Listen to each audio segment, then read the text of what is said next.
Hello, everybody. Welcome to today's Migration Policy Centre seminar. Very happy to welcome people in the room and people online. My name's Andrew Geddes. I'm the director of the Migration Policy Centre. Very happy to chair this session with Dr. Tobias Grohmann, who is a research fellow in the Migration Policy Centre, working on our very global mobilities project and also on the ERC project MIGMOBS on global mobility.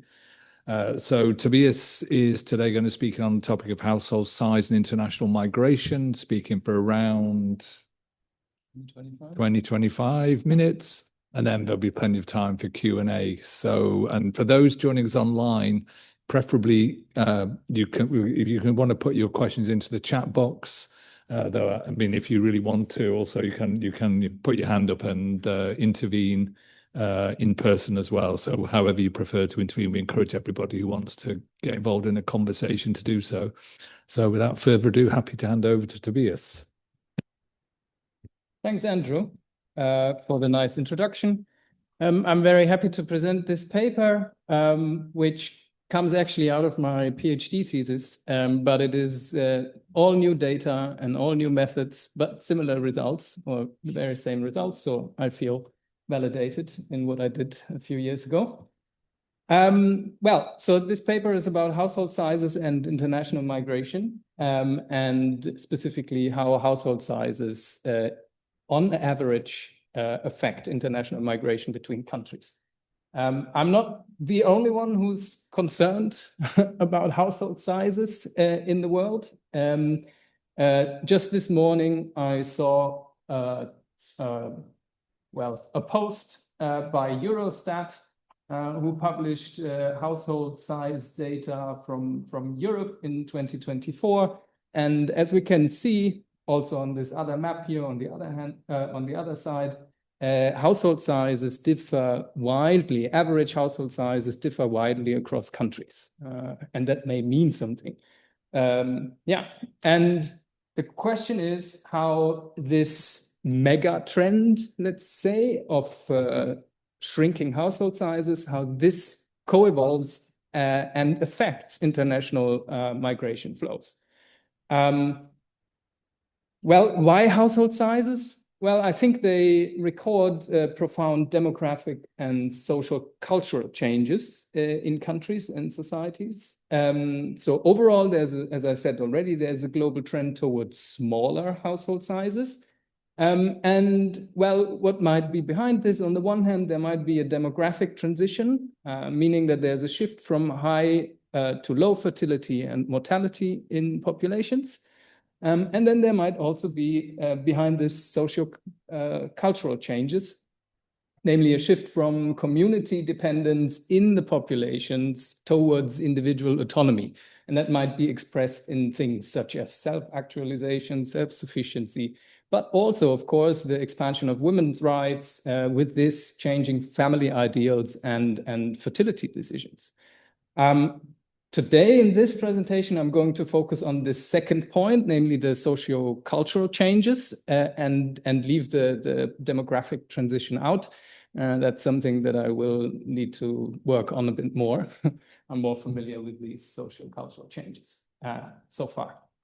Well, of course, there's previous literature a bit on international migration and socio-cultural changes. On the one hand, we know that globalization and migration, by extension, affect socio-cultural change in countries. So there's evidence from cross-country studies that globalization, for example, increases gender equality within countries. But there's also evidence specifically to migration that migration affects cultural convergence between countries. I'm, however, looking at in the other direction of this causal story. I'm studying how social cultural norms in societies affect migration. And there's already a bit of literature on this. For example, we know that more individualistic or more gender equal populations tend to migrate more. But also we know that cultural similarity between countries or populations increases migration flows. Now, the question is, if we know all that, why this paper, or why am I studying this? So the previous studies who use measures of socio-cultural factors, they use measures that are, on the one hand, often based on cross-country surveys, such as the Gallup World Poll, the World Value Survey, et cetera, and that, so general critique of these kind of surveys is that maybe there's limited comparability across countries, and over time, the surveys capture kind of only views and opinions, but not necessarily the lived practices of people. And socio-cultural norms, in the end, are practices as well.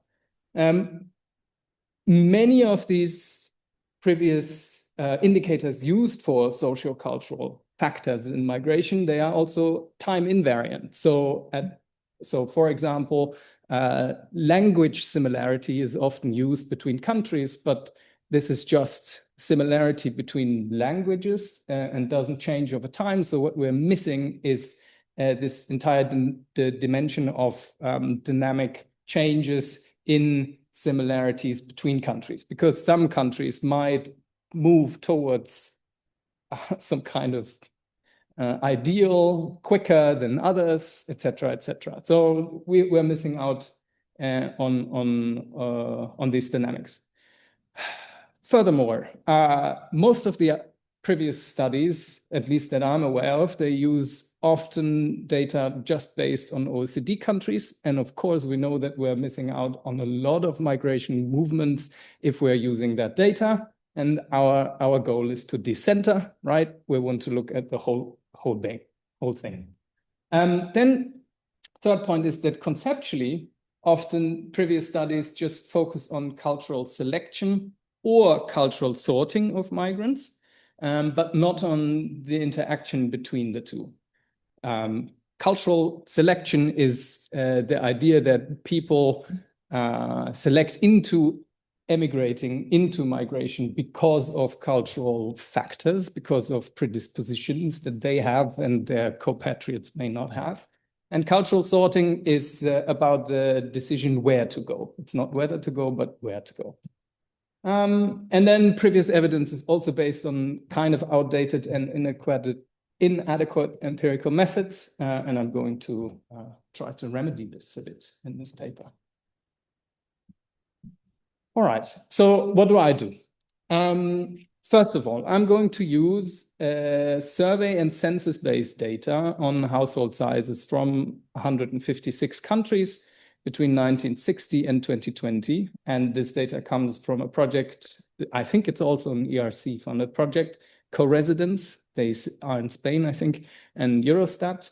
And this helps me to capture demographic and sociocultural change in the origin countries through, and this is observed practices of co-residence.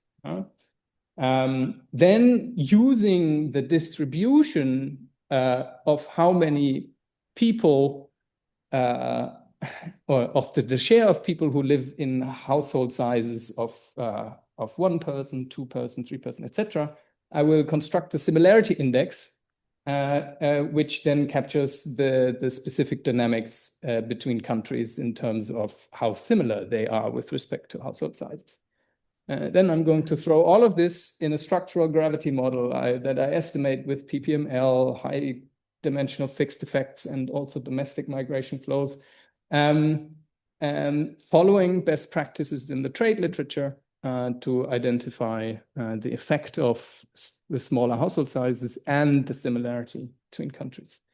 Well, and finally, I think I'm going to enrich, let's say, the discussion about these socio-cultural factors in migration by investigating a complete set of research questions. And here are the research questions.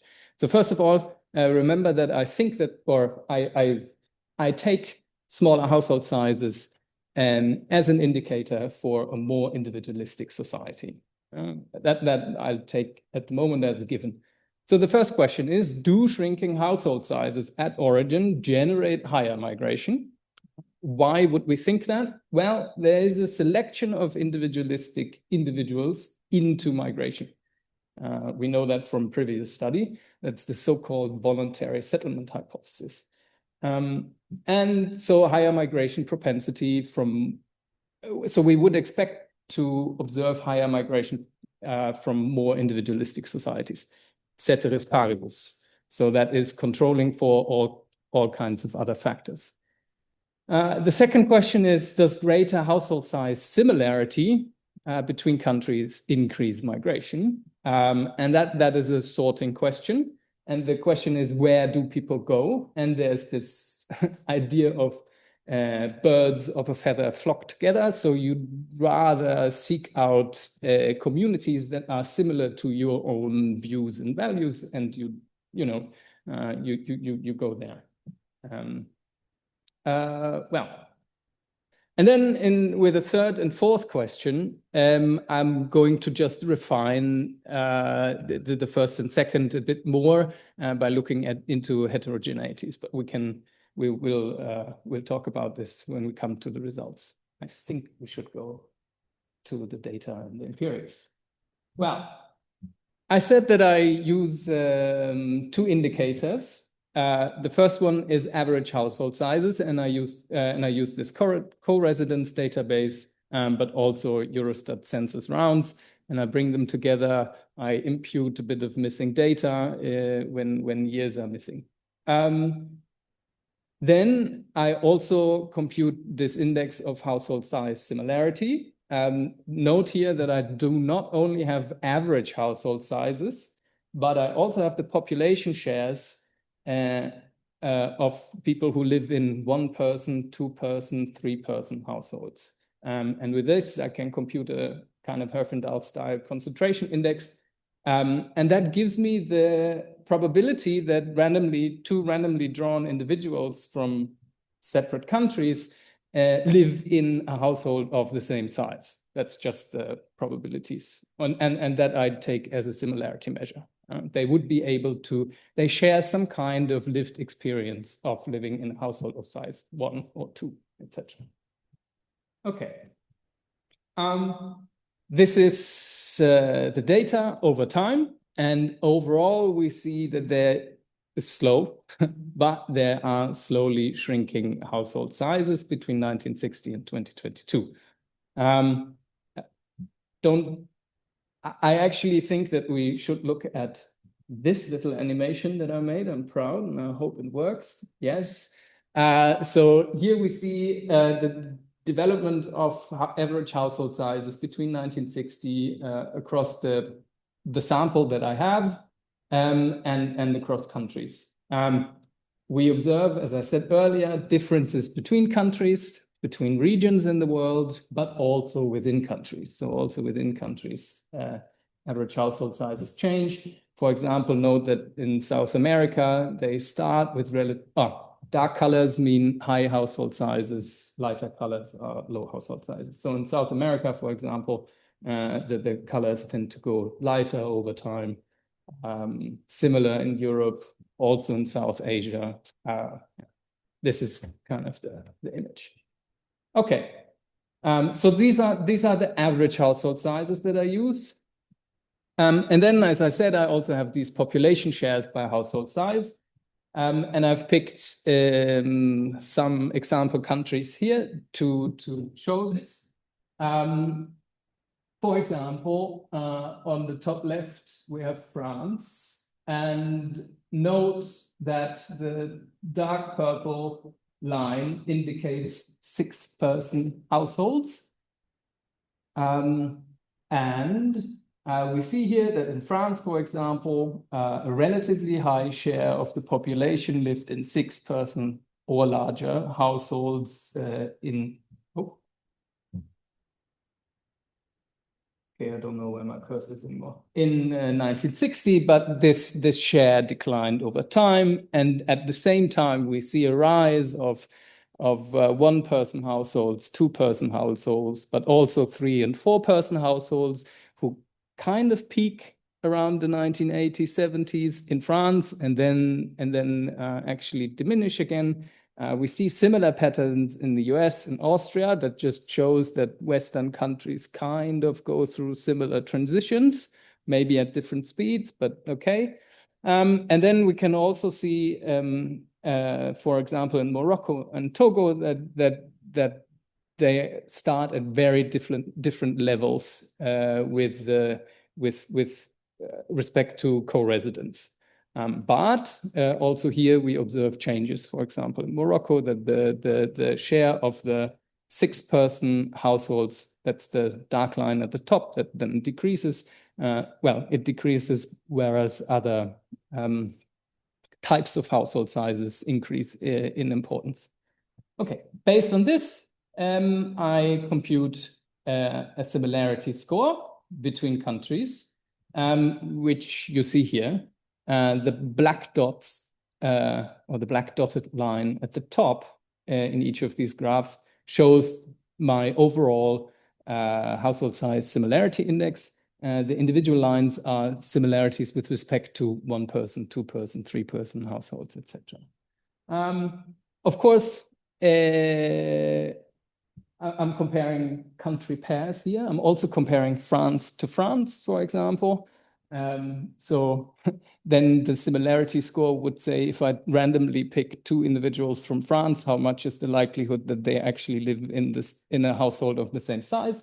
Same for France and the US and France and Austria. And we see that they are relatively similar to each other. The similarity changes, in parallel between these country pairs. However, between France and Morocco and France and Togo, for example, the dynamics are very different. And this variation in the dynamics is what I'm going to try to pick up and basically map onto migration flows. And here are the migration flow measures for these country pairs that I use. I predominantly rely on a new data set by Thomas Gafkin and Guy Abel from 2025, just last year released. I think this comes out in Nature. We can go into this. I also plotted the OECD flows here, but as you can see in the bottom right, the coverage is just much, much smaller. So this number down on the right tells you the number of corridors, so country-to-country corridors that are covered. And there's quite a big gap for the OECD flows. All right. What is the time? Well, I will estimate a standard gravity model, and this specification is from the trade literature. I just adapted basically to migration flows. And what I will have in there are, on the one hand, origin year fixed effects and destination year fixed effects. These are the first 2 terms in the exponent. And they absorb time-varying origin-specific, but also destination-specific drivers of migration. Most importantly, they absorb outward multilateral resistance and inward multilateral resistance, which is super important to control for in these kind of bilateral settings. Then I also have corridor fixed effects, and they absorb time invariant bilateral drivers of migration. So similarity between languages, for example, is absorbed here. Also, whether or not countries have had a colonial past, this is absorbed, so all controlled for. Then I will, well, the other terms represent basically my control variables, as well as the variable of interest, the big axis. Okay. Well, I estimate this with PPML as is standard. And the results are as follows. So the first question that I had was, do shrinking household sizes at origin generate higher migration? And the short answer is yes. Look at the coefficient plot here, and don't be confused that at the top, all of my coefficients are negative, but this is because household sizes, well, it basically means that higher household sizes are associated with lower migration flows, ceteris paribus. And so the reverse is also true, that shrinking household sizes at origin increase or generate higher migration propensities or migration flows. Well, I control for GDP at origin as well. So this effect should not be confounded by economic factors in general. I use GDP as a catch-all control for economic and factors and let's say development. I also control for GDP distance between countries because that's important. You know, an important driver that people expect to get higher wages on average in destination countries, and that's supposed to capture this. I also control for networks. So previously existing migrant stocks at destination. Well, and overall, I do think that there is relatively strong evidence for the claim that smaller household sizes, that is, greater individualism at the origin, increases migration flows. Well, the next question was, does greater household size similarity increase migration? And here my answer would be no. So socio-cultural similarity on that dimension with the household sizes does not affect migration flows between countries. I found this a rather puzzling result, specifically because previous literature had emphasized that, of course, that must be the case. However, I think what happens is that the previous literature kind of captures not dynamic patterns, but rather static between country differences, and not changes in household size similarity. Well, okay, maybe I need 2 or 3 more minutes if that's okay. Yeah. Then I wanted to investigate a bit more whether the effect of shrinking household sizes at origin is the same across origins with different average household sizes. So you could imagine that if you are already in a country with relatively low average household sizes, that is in a rather individualistic society, you might an increase in or a further decrease in average household size or a further increase in individualism in the society does not necessarily change the migration propensity as much as a change in individualism in a society that is rather at the collective end of the spectrum. Yeah? And what I find is relatively difficult to explain. So I do think that yes, the effect is different between countries with different household sizes, but I was actually expecting some kind of hump shape or inverted U shape or a U shape form, but I think in the observed range of household sizes that I have, there is actually no curvature in this effect graph. So it is actually relatively flat, and mostly I find the same negative effect on average household size at origin that I also found already earlier in the first question that I had. Remember this one here, the first result, the negative effect here. I also find this negative effect throughout almost all of the average household sizes that you can, the possible average household sizes that I have in my data.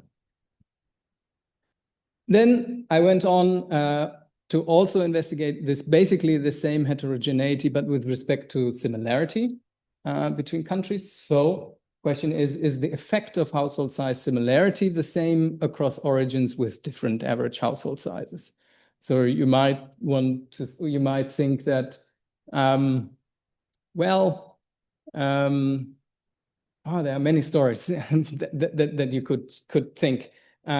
So, for example, say you are in a relatively collective society, but you are yourself, compared to your compatriots, rather individualistic, then you'd rather go to an individualistic country that is not similar to your own home society, right? So you would actually expect some kind of negative effect, maybe even thinking along this story, negative effect here. On the other hand, we also know that, as I said earlier, birds of a feather flock together. So you increase your chances of integration, adaptation, you increase your wages, etc. if you plug yourself into an environment that is relatively similar to what you're used to. And this means that you can actually maximize the results from your move. And so it wasn't quite clear to me which of these two stories, similarity increases migration, or similarity maybe doesn't hold across all average household sizes at origin, which of the two stories would hold up. And I have to say that which of the two stories holds up here is that, if household sizes are small, so in individualistic societies, similarity actually has a negative effect on migration. So this is opposite to what I was expecting. I would have thought it was at the other end. So I thought that the graph would have been tilted the other way. And this is one of the puzzles that I kind of still want to explore a bit, that I don't quite understand yet. And maybe with the data that I have, I cannot answer these kind of questions. Maybe I have to leave that open. Okay, these were my, let's say, 4 headline results. Let's conclude relatively quickly. So first of all, I find support for socio-cultural selection into migration, higher individualism, i.e. smaller household sizes, increased ceteris paribus outward migration.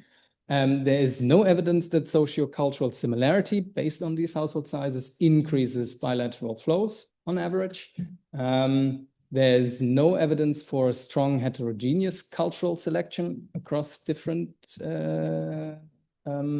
household sizes, but there's a bit of evidence for heterogeneous cultural sorting.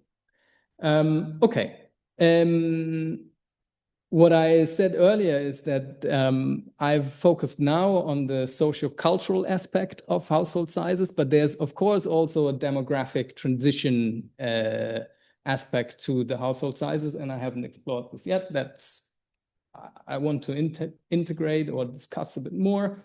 And then leaning on Zielinski's work, which is from the 1970s, which is quite insightful, though.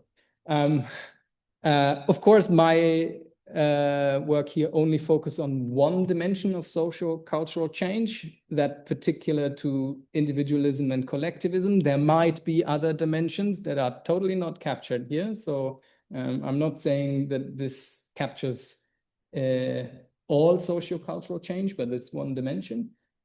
Then my economics friends and political scientist friends, they always are concerned about causality. Of course, I would like to also argue a bit for causality, but that's something that implement a bit later. I'm thinking about some kind of IV strategy. But what I can say with this gravity model that I'm using here, these are the best, let's say, conditional associations that you can get from that kind of setting so far. So I'm not claiming causality, but we're getting kind of close with this. And then there is, of course, a data availability problem here, because as you saw on the maps, they are still patchy. And when I claim, I kind of want to decenter and we're looking at all kinds of flows, I cannot really deliver on this because the household size data misses a bit. But we're advancing at least in the right direction. Okay, that's for me from now. I'm looking forward to your questions and the discussion that we'll have. I will also upload for everyone who's interested a first draft in the next days on my website. Please have a look if you're interested. Yeah. Thank you, Tobias. So we now have time for Q&A. So for those joining online, you can put your questions into the chat box or put your hand up, whatever you prefer to do. Also for people in the room. So maybe we'll start in the room, see if there's anybody would like to ask a question to kick off the discussion. Please, Sandra. And could you introduce yourself as well, for those online? Be great, thank you. Sandra Go from Flinders Law School. And as you can see, law school, which means I don't really have knowledge that much. I always find amazed about data and the social science, the research methods. I have this is trade me. I'm really don't really know much about your method, but I have a question about what this household size transfer to.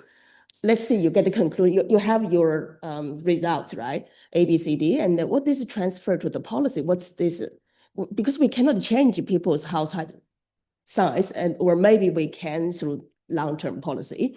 Just that bit I get confused about. I guess this is how to apply to reality.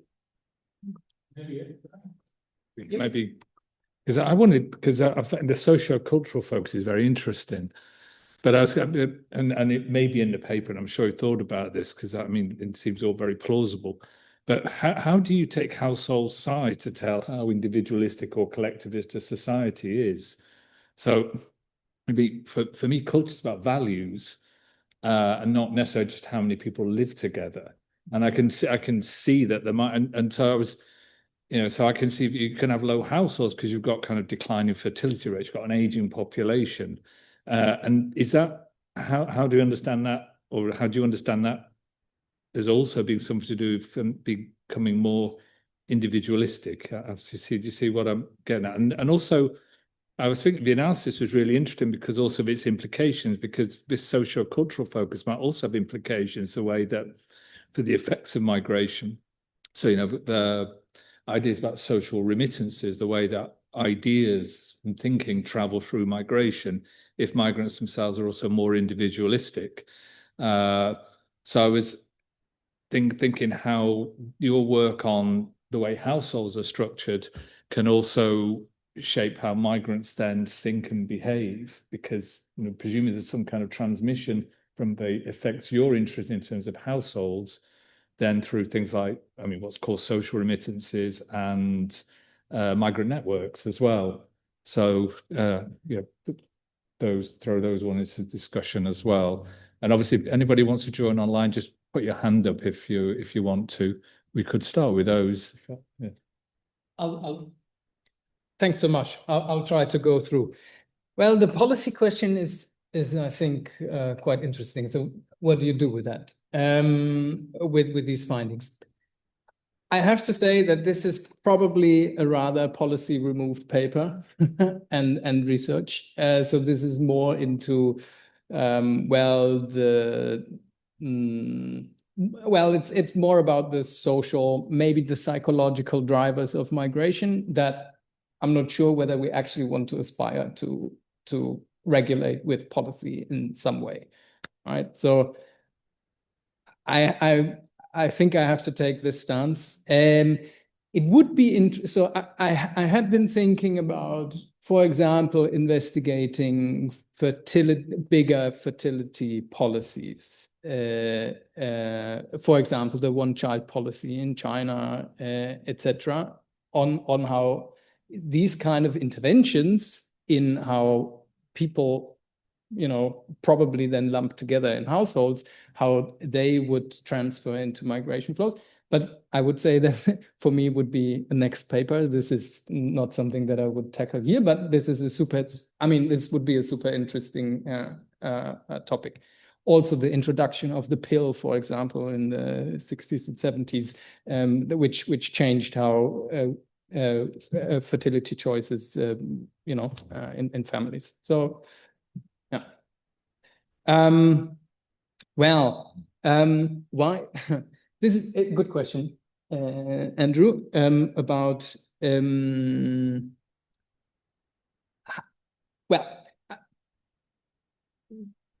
I do think that the declining household sizes, or generally household sizes, they capture, of course, much more than just individualism and values.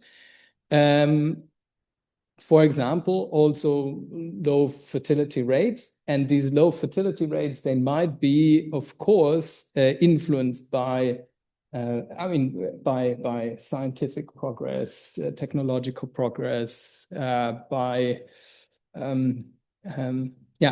what I claim also by individual decisions not to have as many children, which are aided by these progresses. So I think that these household sizes, they capture all of this conglomerate of developments towards a more individualistic society, in which societies have gained much more control over, or individuals have gained much more control over how they achieve their own goals rather than the goals for the community. I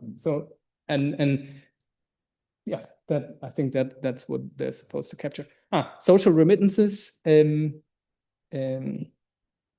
That's Peggy Levitz. Yeah, exactly. I mentioned one paper earlier in my introduction by Hillel Rappaport and co-authors, and they specifically claim that social remittances are the driver that leads to cultural convergence, let's say, or convergence in cultural values between countries. And I'd say that this is probably playing a role here too. I haven't done any study on that, but that could be also some kind of follow-up, whether with the data that I have, I could replicate what they find, for example. There's a lot of studies on actually fertility and how fertility decisions and ideas about fertility transmit back. I think Rappaport and the other group of co-authors, they have something on migration between Italy and France in the 19th century. So there's literature on this. Yeah. Okay, so we could go. Anybody else in the room like to ask a question? Because Eleonora, and then we've got a question online as well. So do you want to go first, Eleonora, and then we'll go to the question online? Yeah, thank you. Thank you very, very much for this very clear and interesting presentation. I'm Eleonora from the Migration Policy Center. I was wondering, because I know a little bit the OECD data, but I don't know the other data sets that you showed us. I was wondering whether you're actually able to break this down by type of migration or like reason to migrate. I'm also thinking how, for example, family reunification might play into this. I was thinking, so if you look at a country like Italy, where I think the last couple of years, like 60% percent of permits were for family reunification. I was wondering how this might come into this picture, if you're actually able, or if you think it makes sense to look at permit type or reason to migrate. Thanks. We've got a question online from another MPC colleague, Friedrich Perschel, who's thanks you for your fascinating presentation. And he says it would be interesting to look further into how directions of migration have changed with household size at origin.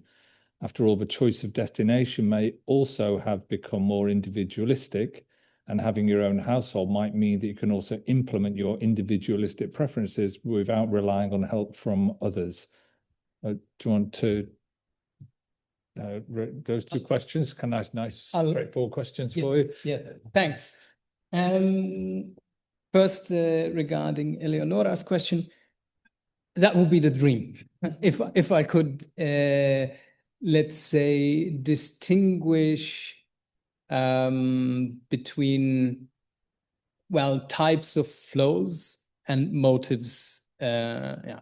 And of course, now I have to also speak to the other projects that I'm involved in with MIGMOBs, for example. We are not looking only at residence changes, so as settlement migration, but also at more circular types of movements across borders.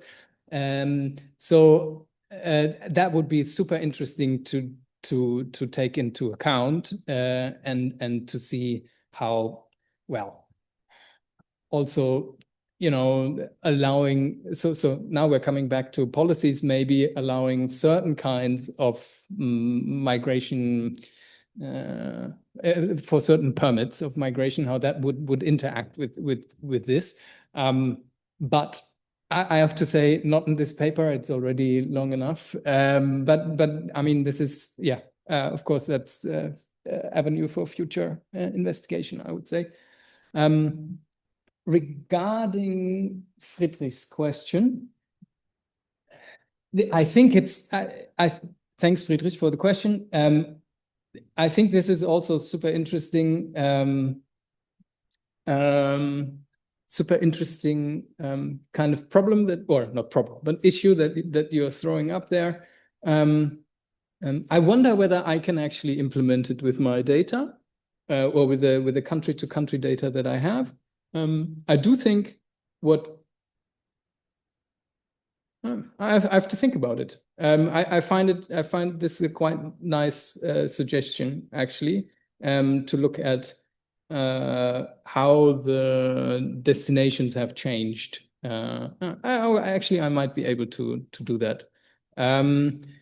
However, I do so what I want to mention is that, of course, all of this would these kind of investigations would be much easier if we had individual level data and could also follow people over time across borders. That would open up so many more opportunities to study all these things.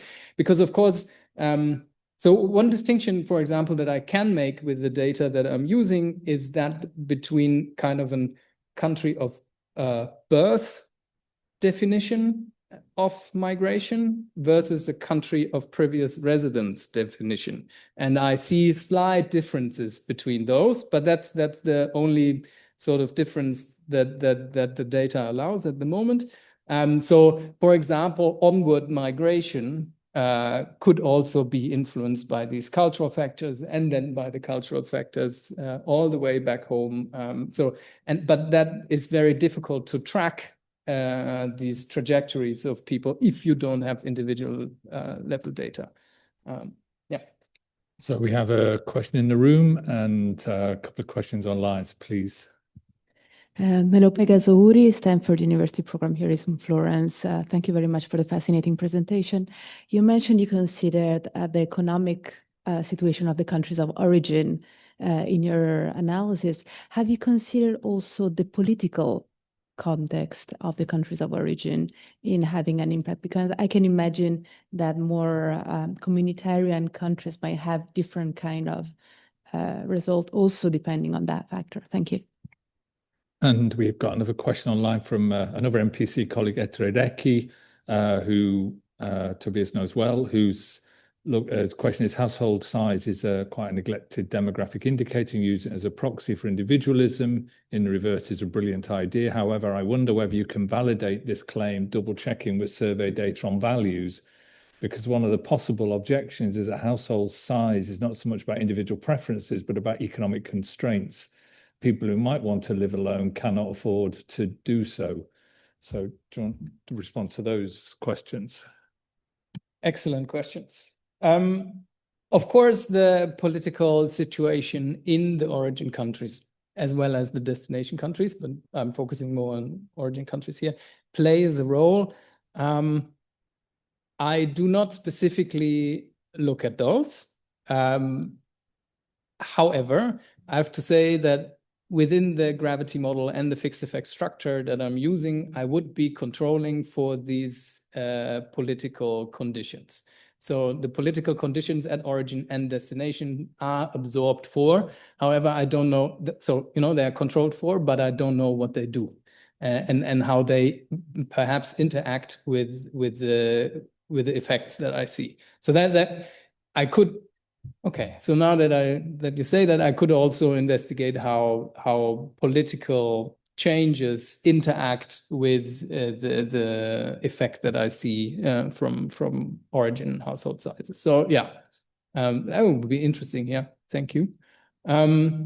Regarding Ettore, thanks for the question, Ettore. In fact, I actually was thinking, when I made a list this morning of things that I still wanted to do, that was exactly what I wanted to do, and try and validate my behavioral measure of individualism through household sizes, to validate it with the World Value Survey. I actually do have the data of the World Value Survey relatively ready on my machine, so I could do that, and that would be kind of a robustness check that I wanted to implement. And the concern that you have that the individual so of course there is a limitation, and this is nice that you point this out, between individual preference for, let's say, individualistic ways of living compared to what you can actually achieve or manage to do in the society that you live in, due to economic or social conditions. That's a nice point. Thanks for that. Yeah. Right. Thank you, Tobias. So do we have any more questions? Please, Sandra, could you use the microphone, please? Thanks. I have a simple question about the data. I saw you have several countries, right? The France, US, it's Australia or Austria? It's Austria. But these were just a selection of countries. Okay. I have 156 around the world. That's not really, you pick up those exactly 5 countries. Sorry, that was just a fine selection of, mostly because they had rather full coverage of the household data. So I could show the whole development from the 1960s onwards. Yeah. I was just wondering, how did you choose those 5 countries and to be a it's destination country, or it's the origin country? So they function both as origin and destination country, of course. Okay. However, when I estimate my model, I use the average household size at origin as a factor. I could also do that with destination. And in a way, when I look at the similarity index that I have, I bring both origin and destination household sizes kind of together. Yeah.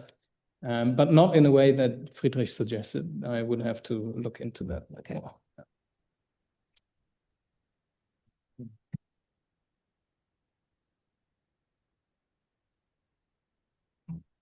So if anybody still has anything they'd like to ask, now is your opportunity to do so.